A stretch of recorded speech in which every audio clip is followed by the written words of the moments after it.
कहना चाहते हैं। पत्रकार साथियों, आप सभी को बहुत धन्यवाद शॉर्ट नोटिस पे आने के लिए। आप सब साथियों को जानकारी शायद होगी कि देश की संसद के अंदर दलितों और शोषित वंचितों की आवाज उठाने वाले एएसपी के राष्ट्रीय अध्यक्ष हमारे भाई आदरणीय चंद्रशेखर आजाद जी आगामी 6 तारीख को इस ग्वालियर चंबल अंचल की भूमि पे दतिया जिले के इंदरगढ़ में आ रहे हैं। इंदरगढ़ में आजाद समाज पार्टी भीम आर्मी एक बड़ी सभा, बड़ी रैली के रूप में करने जा रही है और इस रैली के माध्यम से हम पूरे मध्य प्रदेश के अंदर, बल्कि इंदरगढ़ से आवाज सीधे भोपाल के श्यामला हिल सीएम हाउस तक जाएगी कि मध्य प्रदेश के अंदर जितनी भी जातिवादी घटनाएं, जिनको हम जातंकवादी घटनाएं कहते हैं, आडंबर और पाखंड, इन पर रोक लगाई जाए। और अगर इन पर रोक फिर भी मध्य प्रदेश की सरकार नहीं लगाती तो हमारी पार्टी पूरे मध्य प्रदेश के अंदर एक व्यापक आंदोलन छेड़ने के लिए जा रही है। हमारी उम्मीद है कि इंदरगढ़ की सभा में लाखों की संख्या में लोग मौजूद रहेंगे।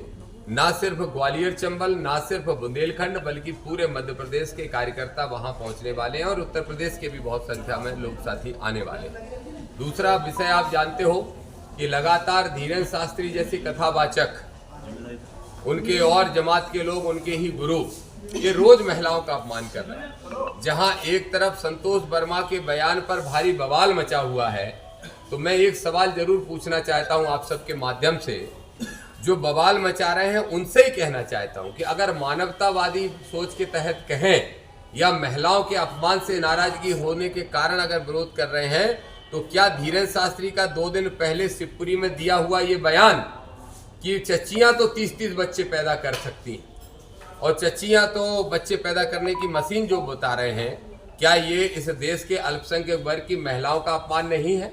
क्या ये नारी शक्ति का अपमान नहीं?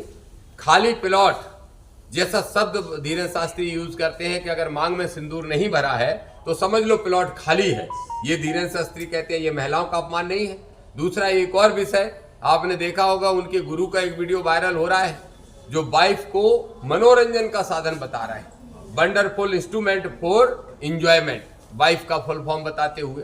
क्या ऐसे लोग महिलाओं का, इस देश की नारी शक्ति का, क्या इस देश की महिलाओं का अपमान नहीं कर रहे हैं? तो अगर धीरेन्द्र शास्त्री और रामभद्राचार्य महिलाओं का अपमान करते हैं तो तब मानवतावादी लोग हो, चाहे सामाजिकवादी लोग हो, चाहे कोई भी संगठन हो, चुप होकर बैठते हैं। और जब संतोष वर्मा ने एक बयान दे दिया जिसमें उनने माफी मांग ली, खेद व्यक्त कर दिया, उसके बाद भी आरोप प्रत्यारोपों का दौर चल रहा है।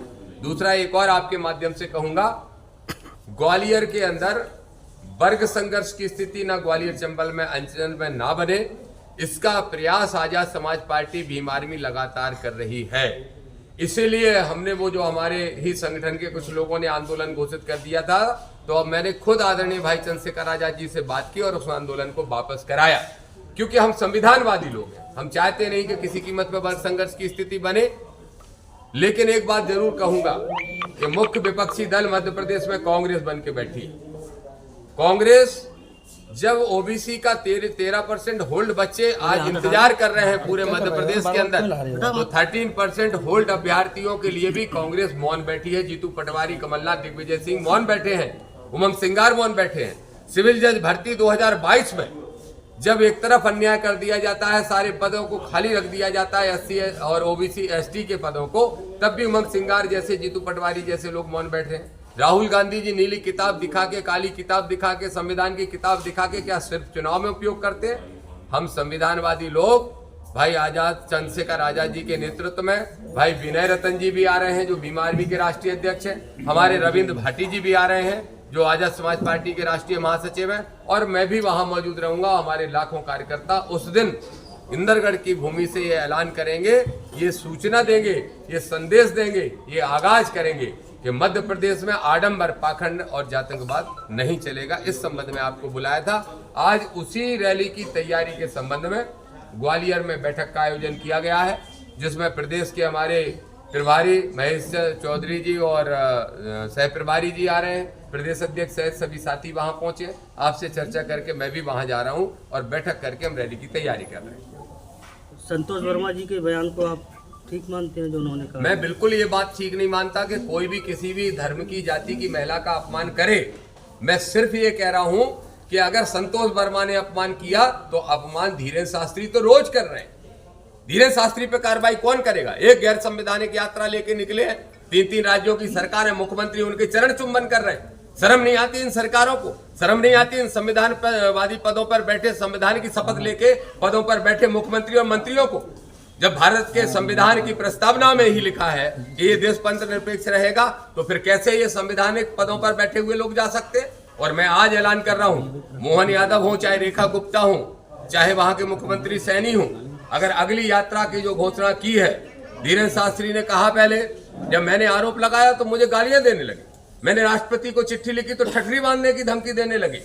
तब फिर मैंने तय किया कि अब इनकी यात्रा जब भी होगी, इस बार तो हम कोर्ट में लेट पहुंचे, हमारी गलती थी, लेकिन अगले चरण की जो घोषणा उनके गुरु ने की है, जिनको मैं अकल का अंधा मानता हूं, आंखें किसी की भी खराब हो सकती है, हाथ पैर किसी के भी खराब हो सकते हैं, ये प्रकृति का निर्णय है, लेकिन उनकी बयानों से लगता है कि उनके अंदर अकल नहीं है और वो कोई जगत गुरु नहीं है। उनने कह दिया कि अब अगला चरण हम करेंगे दिल्ली से श्रीनगर तक, करके देखो कैसी हिम्मत है, देखते हैं तुम्हारी सरकार है तुम्हें कैसे यात्रा निकलवाती है। हमें न्यायालय पे भरोसा है, बाबा साहब द्वारा लिखे हुए संविधान पे भरोसा है, इसीलिए हम बाबा साहब के संविधान के परिनिर्माण दिवस पे, बाबा साहब के परिनिर्माण दिवस पे 6 दिसंबर को बड़ी रैली करके ये ऐलान करेंगे।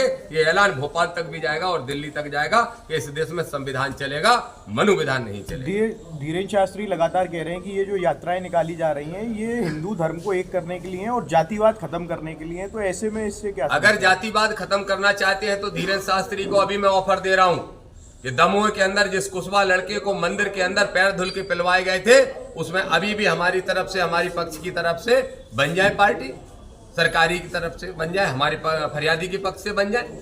अगर अटेर के अंदर हो, पासी समाज के व्यक्ति को जाटव समाज के मंदिर में मूत्र पीने के लिए मजबूर किया गया हो, यादव की चोटी काटी गई हो कथा पढ़ने पे, लोधी को रोका गया, कुर्मी को रोका गया, गुर्जर को, कुशवाहा को रोज अपमानित किया जा रहा है, तब धीरेन्द्र शास्त्री का मुंह सिल जाता है। धीरेन्द्र शास्त्री जिस बुंदेलखंड में रहते हैं और बुंदेलखंड में सबसे ज्यादा छतरपुर के अंदर ही जातिगत घटनाएं होती हैं, तब धीरेन्द्र चुप क्यों रहते?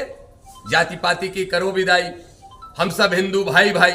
मैं कहता हूं कि इन आडंबरी पाखंडियों की करो विदाई, हम सब संविधानवादी भारतवादी भाई भाई। कब आपका आंदोलन होना है, कब वो आएंगे चंद्रशेखर जी? और 6 तारीख को आ रहे हैं, 6 तारीख को आ रहे हैं, यही 6 दिसंबर को आ रहे हैं। प्रशासन से अनुमति मिल चुकी है? प्रशासन से अनुमति मिले हुए आज 10 दिन हो गए, प्रशासन ने अनुमति दी है और हमने स्पष्ट तौर पे कहा है कि हमारी सभा किसी जाति वर्ग के खिलाफ नहीं है, हमारी सभा आडंबर और पाखंड के खिलाफ है और जातिवादी घटनाएं जो हो रही हैं उनके खिलाफ है। हम बिल्कुल शांतिपूर्ण ढंग से सभा करना चाहते हैं, हम कोई उसमें किसी विध्वंसक ना बात को करना चाहते हैं और ना ही कोई तनावपूर्ण स्थिति बनाना चाहते हैं। और मुझे पूरी उम्मीद है मोहन यादव की सरकार हो, चाहे ये ग्वालियर संभाग का जिला प्रशासन हो, ये सारी व्यवस्थाएं ठीक करके देगा। पार्टी के द्वारा आपको केंद्रीय स्तर की जिम्मेदारी दी गई है, आप क्या कहना चाहते हैं इस पर? देखिए, हम लोग संविधानवादी लोग हैं और चंद्रशेखर भाई और मैं बहुत लंबे समय से एक दूसरे का साथ देते आए हैं वैचारिक रूप से। फिर मैंने चुनाव भी आजाद समाज पार्टी से पिछला विधानसभा लड़ा और सिर्फ 10,000 वोट से बीजेपी से हारा। मैं 30,000 आए, मेरे 20 बीजेपी के 40 के आसपास आए। कम समय था, कांग्रेस को छोड़ने में देरी हो गई थी, हमारी गलती थी। उसके बाद आदरणीय भाई चंद्रशेखर आजाद जी चाहते थे कि मैं राष्ट्रीय स्तर पे कोई जिम्मेदारी दूं, कल उन्होंने राष्ट्रीय कोर कमेटी का सदस्य बना दिया, इसके लिए उनको बहुत बहुत धन्यवाद, उनका आभार।